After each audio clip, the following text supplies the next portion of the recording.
நான் நடிச்சதெல்லாம் பார்த்திருக்கியா நீ முதல்ல? நீ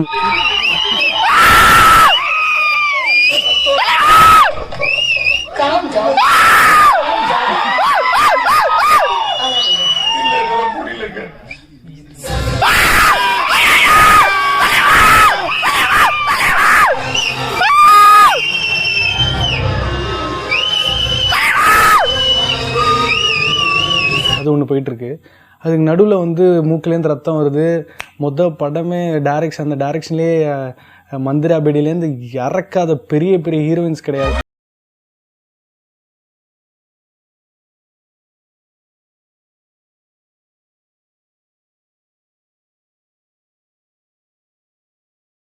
மச்சின்னு டிக் வருது, மூக்கிலேருந்துலாம் ரத்தம் வருது. அதுக்கப்புறம்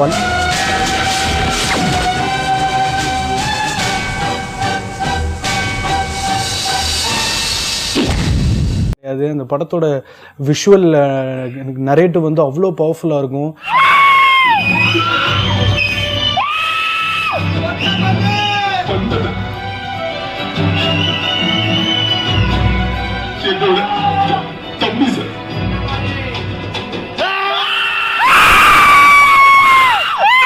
ஜிவிஎம் சார் ஒரு இன்டர்வியூவில் சொல்லியிருந்தாரு, ஒரு சீனில் வந்து எஸ்டிஆர் இருக்கணும், ஆனால் அவர் ஃபேஸ் கமிட் ஆகலைன்னா ஃபேஸ் தவிர்த்து மீதி எல்லாம் நடிக்கணும்.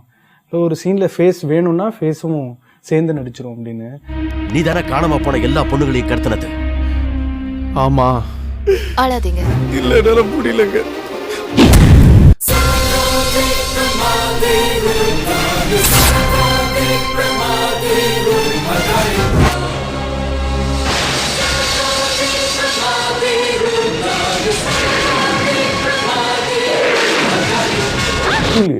அப்போ வந்து கொஞ்சம் கூட ஒரு பயமே இல்லையா ஒரு பஞ்ச் டைலாக் பேசுறதுல? ஏன்னா உனக்கு 20வது படத்துல தான் பேசணும்னா நான் 2வது படத்துல பேசுவேன்டா.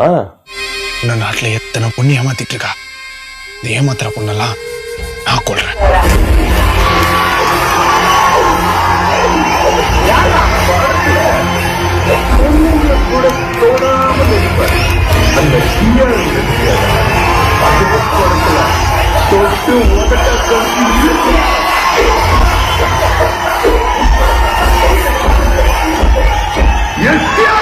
அப்பா இதனால அவர் ஹீரோ ஆயிட்டாருப்பா.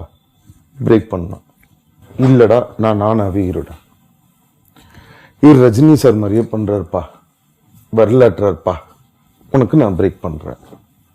இவர் கமர்ஷியலாவே பண்ணின்னு இருப்பாருப்பா, குத்துப்பாட்டு ஆடுவார்ப்பா, ஃபைட் பண்ணுவார்ப்பா, பஞ்ச்டேலாக்கே பேசுவார்ப்பா.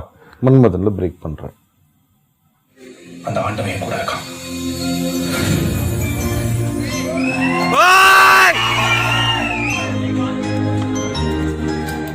அந்த நேரத்துல உண்மையா மனசார ரெக்கக்னைஸ் பண்ணவங்க தான் gave me that love and today they are my fans and I'm really really thankful to them.